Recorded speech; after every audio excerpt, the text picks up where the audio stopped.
Fala galera, sejam muito bem-vindos a mais um vídeo do canal Mundo de Renda. Tudo bem com vocês? Hoje eu decidi fazer um vídeo aqui diferente dos que eu venho fazendo, mas já tinha feito um nesse formato. A gente vai falar um pouco do cenário macro, que muita coisa está acontecendo aí no mundo, isso tem refletido no mercado de fundos imobiliários, de FII infra, de FIAGROS. Então vamos tentar fazer um apanhado aí de tudo que vem acontecendo, tá? No final de semana passada, o tema mais importante de todos, sem dúvida, foi a quebra do SVB, né, no Silicon Valley Bank. Eu selecionei aqui esse artigo aqui do The Business, aliás, fazendo um jabá aqui sem nenhum tipo de... sem ser remunerado, né, absolutamente por isso. Essa é uma revista online, tá, que eles mandam, de um grupo chamado The News, que eles mandam diariamente um clipping, né, de notícias comentados de uma maneira bem transparente, bem isenta, com o link das matérias para você acessar as matérias que eles estão se referenciando. Eu acho que é bem legal, acho que todo mundo deveria assinar de graça. E eles têm essa outra revista aqui, que é The Business, que é só 2 vezes na semana, que é mais focado para questões de negócios, né? Bom, fica aí minha dica, acessem lá, chama The News, e se inscrevam nessas revistas aí que são gratuitas, né? Não estou ganhando absolutamente nada aí para recomendar para vocês, beleza?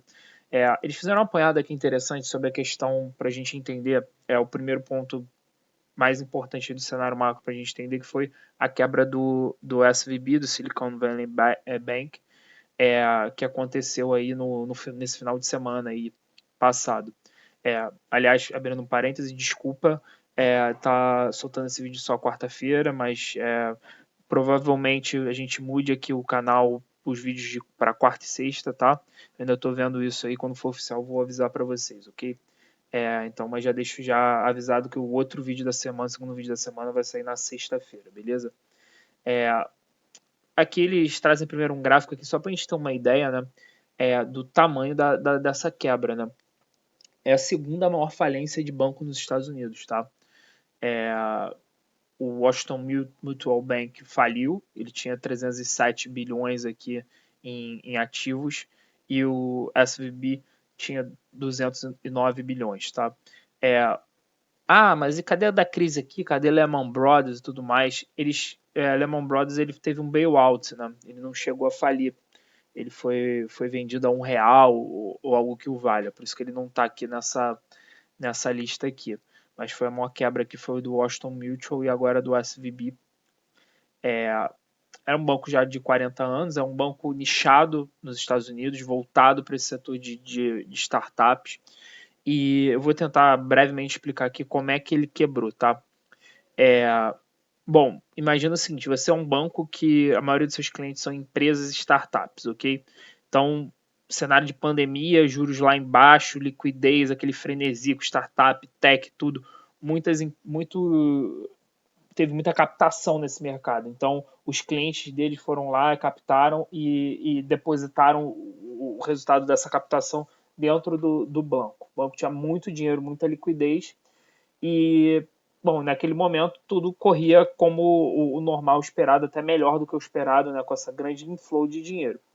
Obviamente, esse dinheiro nunca fica parado no banco. O banco vai lá e ele tem que investir esse dinheiro para render alguma coisa, né? Só que naquela época o rendimento dos títulos assim de renda fixa, como se fosse a Selic deles, ou títulos com muito pouco risco, era cerca de 1% ao ano. Tudo tranquilo. Até que começou o processo de aperto monetário lá nos Estados Unidos também, e os juros rapidamente subiu para 4,5%. E aí qual o problema disso? Você tem um balanço inchado com títulos de 1,5%, você não fez nada para se proteger desse cenário, que aí já fica a primeira crítica, que era um cenário previsível, que ia acontecer, né, um aumento, você não fez, você não rediou contra esse aumento, e com esse novo aumento aqui do Fed's Rate, né, do Fed's Funds Rate aqui deles, né, que é como se fosse a Selic deles, o, o valor patrimonial desses seus títulos caiu abruptamente. Então você tem menos ativos no seu balanço.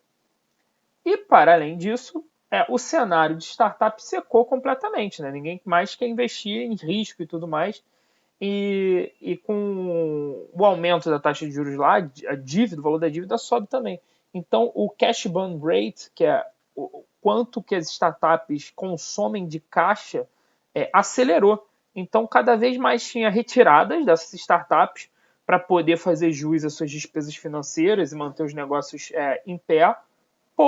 Poucas ou zero entradas, porque o cenário não permite mais captação. Lembrando que a maioria dessas startups ela não gera lucro, ela consome esse caixa, né? Por isso esse cash burn rate. E, o ativo lá que estava que era usado para lastrear esse depósito que foi feito caiu abruptamente, né? Então estava tudo indo tranquilamente, eles estavam sem problema de liquidez, até que na quarta-feira, depois do fechamento de mercado, eu anunciei, olha, eu tive que fazer uma venda grande daqueles títulos do governo que eu tinha, e essa venda resultou numa perda de 1,8 bilhão frente ao valor que esse título estava marcado no meu balanço. Por que ele estava marcando esse título no balanço dele? Como se ele não precisasse resgatar esse título até o vencimento.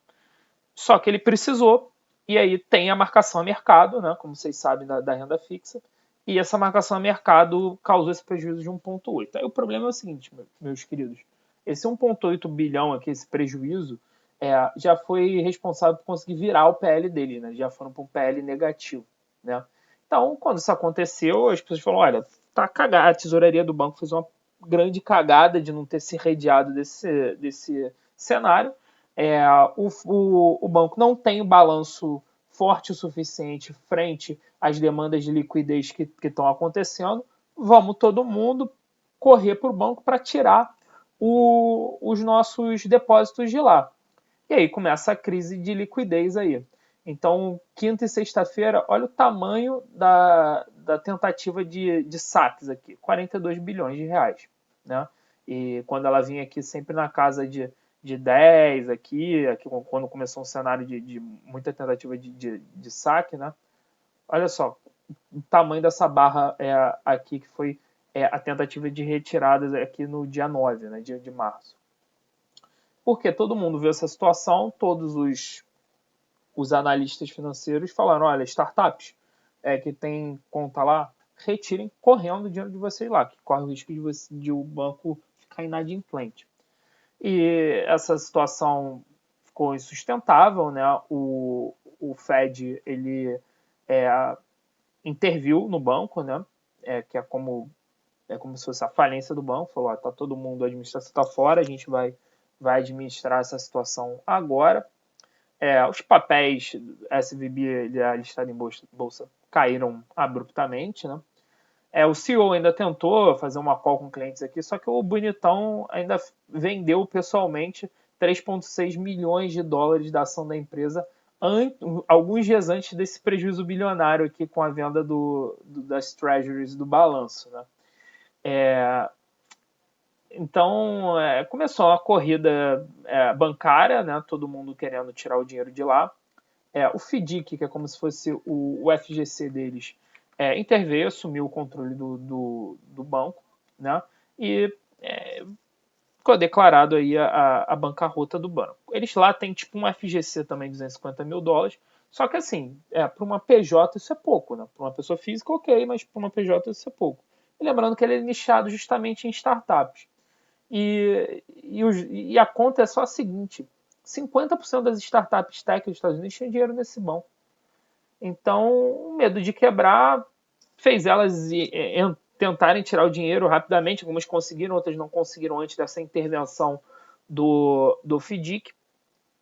E, enfim, foi feita a intervenção, não tem liquidez, e o final de semana foi muito tenso, porque apenas no domingo à noite o Fed resolveu salvar o dia e falar assim, olha, não, fiquem tranquilos que a gente vai honrar todos os depósitos, não aqueles apenas a 250 mil dólares, né? A gente vai honrar todos os depósitos daqui. E por que eles fizeram isso?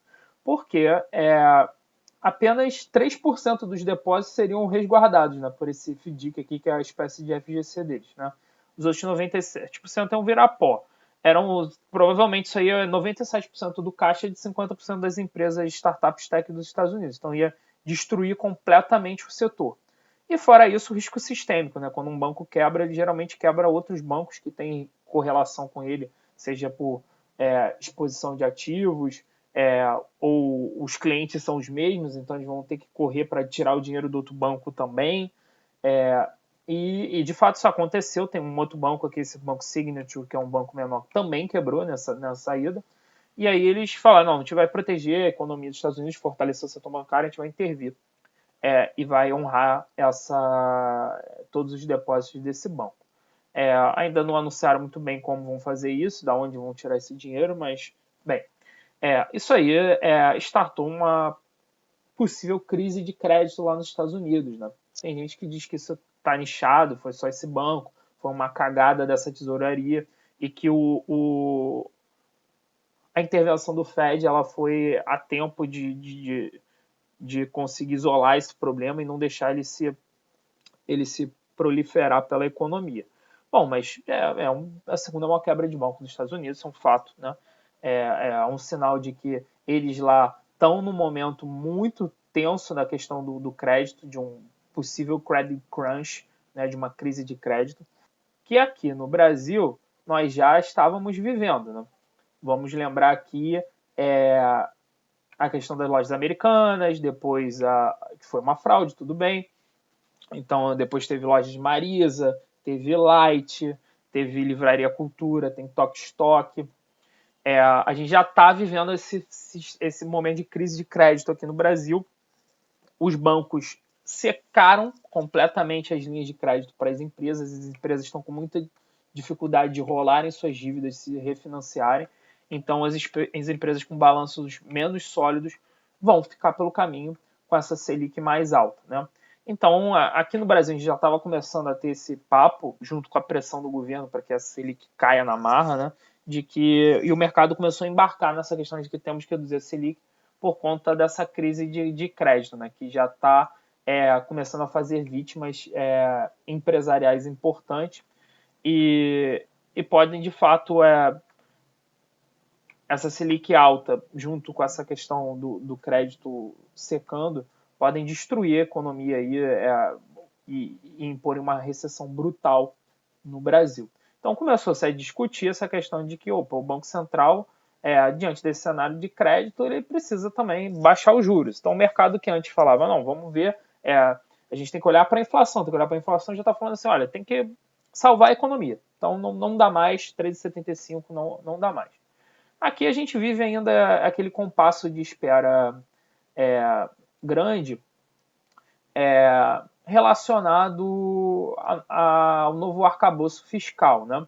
Então, o que muita gente tem botado no preço ultimamente aqui no Brasil? Olha, vamos aguardar esse arcabouço fiscal, mas se ele for minimamente bom, positivo, esse novo arcabouço fiscal, e ele conseguir ancorar as expectativas do mercado, vai ser uma boa deixa para o Banco Central, já na próxima reunião, não baixar, mas já sinalizar para outra o início do processo de desafrouxamento aí, monetário.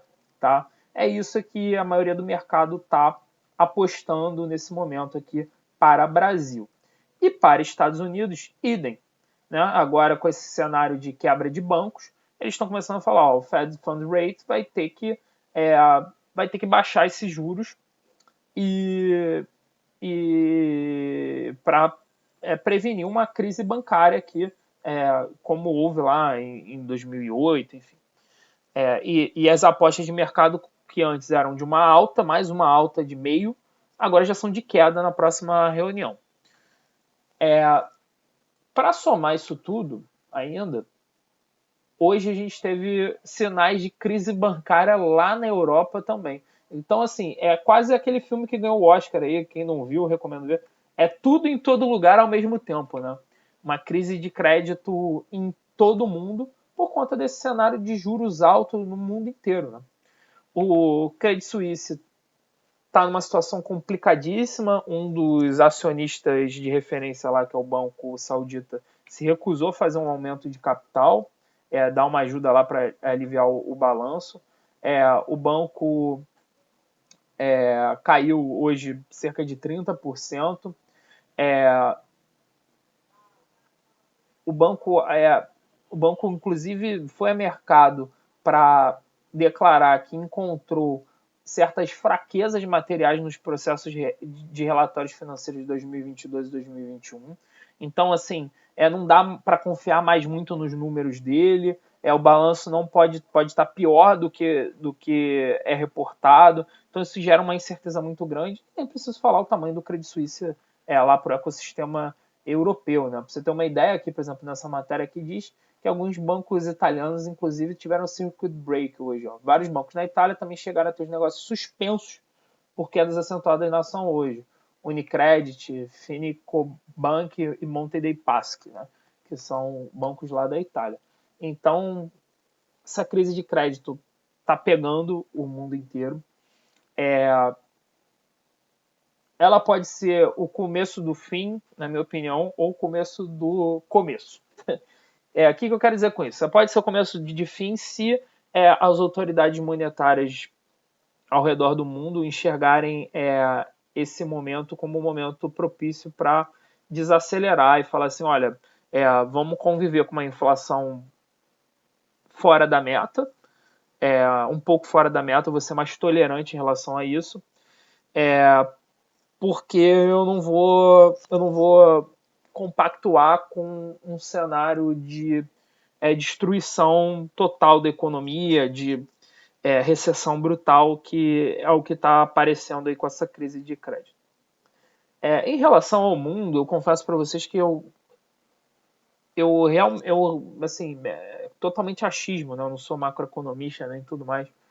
Me parece que o Fed vai ter que se conter um pouco no ritmo que ele vinha sinalizando no mercado de aumento de juros de fato. Eu não sei se já vai sinalizar uma queda agora, mas sobre a questão brasileira, eu acho que está nas mãos do governo, né, com um novo arcabouço fiscal. Esse novo arcabouço fiscal está para ser divulgado aí, e eu acho que ele vai ser divulgado estrategicamente antes da reunião do Banco Central da próxima aí, para que o Banco Central já tenha o novo arcabouço em mãos, para poder imputar lá nos seus modelos o impacto disso.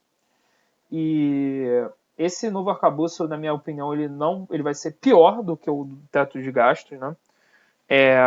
Mas se ele for razoavelmente bom e o mercado razoavelmente engolir ele, está aberto aí a deixa para o Banco Central de fato desafrouxar um pouco os juros, já sinalizar numa próxima reunião o início do processo de queda de juros. E aí a gente vai ver um cenário de valorização dos fundos imobiliários e tudo mais. Lembrando que a gente tem que olhar para os juros futuros, não para os juros presentes, que é o que o Banco Central ele determina. Né? E aí os juros futuros vai depender dos agentes econômicos entenderem que comprar essa ideia de que é necessário desafrouxar um pouco a política monetária agora, o novo arcabouço fiscal é suficiente para que o Banco Central não tenha que cair os juros agora para logo subir logo lá na frente, porque senão os juros futuros vai permanecer alto. E aí o IFIX vai permanecer igual como ele está.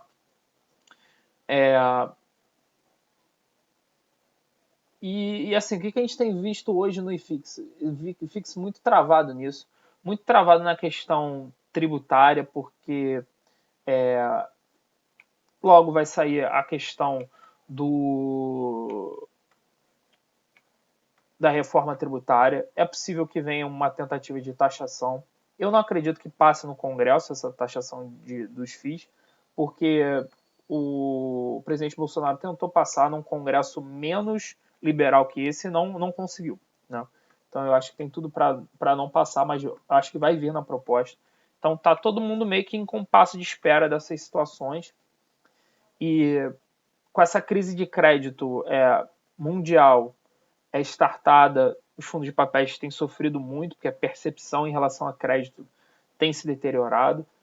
Você tem já inadimplências já pontuais em fundos de logística, como eu já comentei aqui para vocês, como nas lojas americanas, na Tokstok. Então, o cenário está bem conturbado, está bem difícil. Mas uma palavra aqui que eu queria deixar para vocês é que eu nunca vi o mercado tão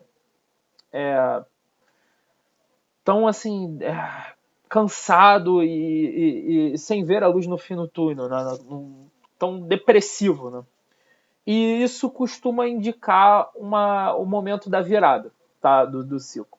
Então, segurem firme aí, continuem na estratégia de vocês de aporte, que eu estou esperançoso que seja, de fato, o começo do fim, né? Não o começo do começo de uma crise ainda maior. É isso, galera. Se vocês gostaram do vídeo, por favor, curtam o vídeo, isso ajuda muito. Qualquer dúvida, sugestão, crítica, comentem aí que eu respondo todo mundo. Por favor, compartilhem o canal, se inscrevam aqui no canal, que isso ajuda pra caramba aqui a gente, beleza? Valeu, um abraço e tchau.